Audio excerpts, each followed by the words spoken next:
In terms of Jarrett, I know last week we talked about him and 5 out Yeah. offensively and defensively.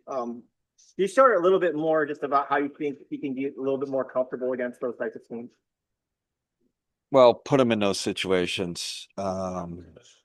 We split him and Evan up today just to, or just in practice, can we get him more um alone sometimes and put him in coverages that force him to get out there and defend the perimeter. Um, Doing drills where defensive drills where we'll put him in the guard position, so to speak. Just becoming um more comfortable. It's not like he can't do it. It's like just be more comfortable in these situations. So you know, um we got to continue to do it. And that's I think that's when you're thinking, you have to obviously keep working on your fundamentals, your basic, but that's like a playoff intention we got to think about. Definitely part of our plan. You mentioned yesterday you guys were going to scrimmage today. How did that go? Who stood out? Really good. We had one of the this is, I don't know how long we were out there. It was long, tough practice and then scrimmage at the end. It was surprisingly not sloppy. You know how that goes, especially after a long practice scrimmage at the end. It just usually in training camp, things go crazy. It just goes to show like we're a very skilled team. We have a lot of skill. Our principles are on both ends sides of the ball are pretty established. This team's been together for a while, so that probably explains it. But I'm surprised the fatigue didn't cause more. We didn't have that many kind of mental errors. As you know, the regular season last year was pretty good for you guys, especially the first 5 months. Yeah. And it seemed like after almost every new milestone that you hit, your guys would say, "That's fine, but Yeah. What matters is April and May." Do you have to do you have to avoid that in this regular season? Stop saying that. Yeah. Yeah. I don't subscribe to that. Like, oh, and I've heard it around, right? Just around all the regular season, just people like it doesn't work like that. Like we have to continue to build. The only way you get better at the end is to get better every day and get better every game. So there's not going to be any cruise control or hey, we're mailing this weekend or this game. It's like, man, we're going to kind of hold them to the same standards, build the same way. Now I do think, strategically we have to be better about, planning both tactically and physically for the playoff. Mhm. And I'm not going to give you this bit when that starts. We did have a plan last year, but health wise and kind of fitness wise, we probably weren't where I wanted to be. And I think that's the returns for that. So we've had a lot of those discussions over the off season, how to do that better, help our guys more. So when it comes to that, one of the plans that you had during the regular season was keep some minutes down. Donovan, Evan, Jarrett, some of those guys. Do you change that approach this year and try and bump that up more in the regular season so that when the playoffs arrive and you ask them to play 40, they're better? Yeah, I wish our sports science guy was here, right? Like they understand periodization and what that like there is science to how you build up and how you build up to the playoffs. And then um it's more geared towards the end, probably post All-Star.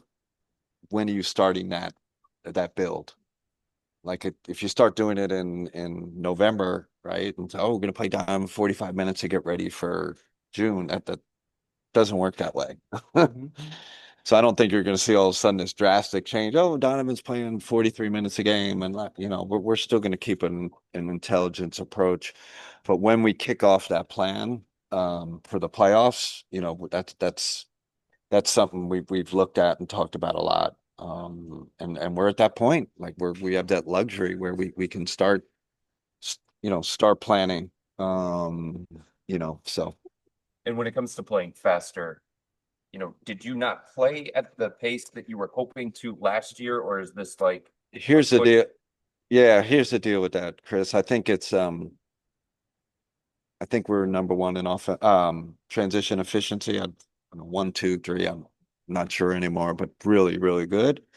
Um, but in actually getting to like that scoring zone, we were, I don't know, mid. What do they call it? Like my son said, we were mid. We were, you know, is that what they say? You know, 15th, 17th, or you know, something like that. So, and it's like we're really great at something. Why can't we do it a little more? Does that mean we're going to go like we want to be first and get into? No, I just think, and then in soccer they call it a build up. Like our build up can be better in transition. How we build from the back, to getting into that scoring zone, and we were great at it, but I don't. Probably the consistency wasn't what we were looking for, so that's part of it. Listen, everybody, day one of camp, I want to play. We want to play faster. Well, what's your plan to play faster? What does that look like? I think we have a good plan in place, but again, I don't think you're all going to all of a sudden see this. That's not what's going to Coach, happen. how does it feel to be back here on the Sun Coast and IMG Academy for a second straight year? Oh man, listen, it worked out last year, right? Well, you know, in terms of how we got off to a start, and um, you know, I mean, Florida's a great place to be. I like this kind of old school getting out of our getting out of our facility and discovering a new place and and then when you're on the road like this for training camp, we get our night sessions, which last night we had a cornhole tournament that got super competitive. Um, and we did a film session. We got all these things at night that kind of team building stuff we can do.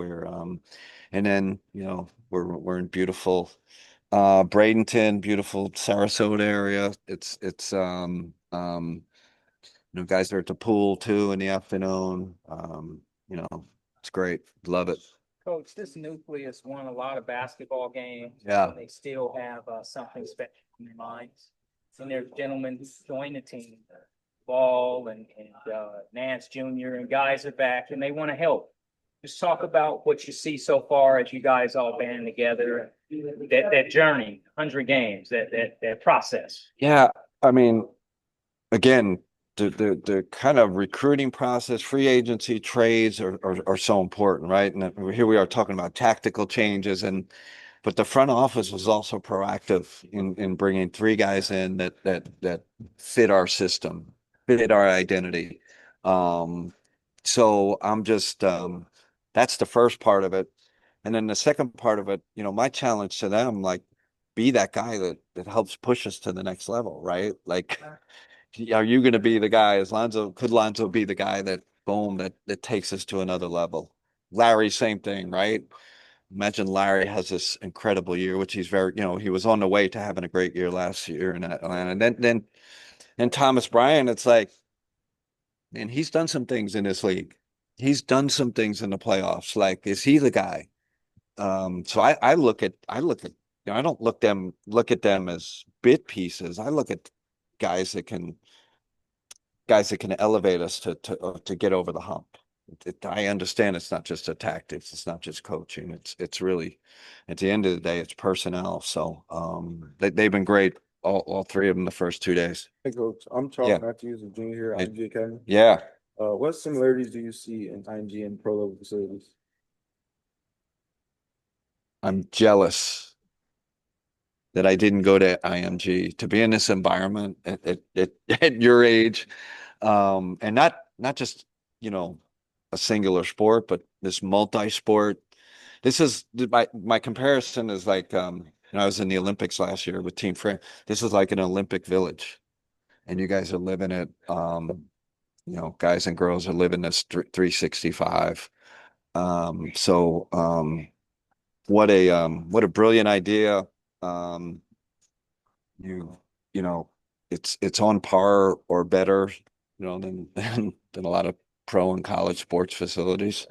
That's why we came back. Like, it's a perfect setup. We got everything here. weight room, we got the field, we're going to the track tomorrow.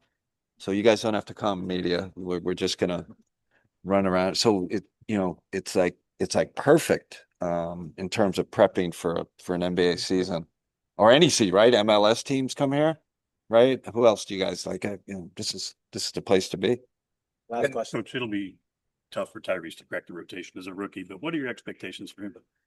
I wouldn't how should I say? I wouldn't sleep on. I wouldn't, anytime with a young player, you're like, man, he's going to spend a lot of time in the G League. He's gonna push us to make decisions. The question with Tyrese right now is he going to be able to handle physicality? It's not his skill level's high enough, compete level's high enough. Is he? This year's probably going to be a year where he's really got to build his body. But one of the vets said to me today, is like, Tyrese, he looks like he belongs. And a lot of times with rookies, you're like, do they really belong right now? It feels like he belongs. Thanks, folks. All right. Thanks, everybody. Good stuff.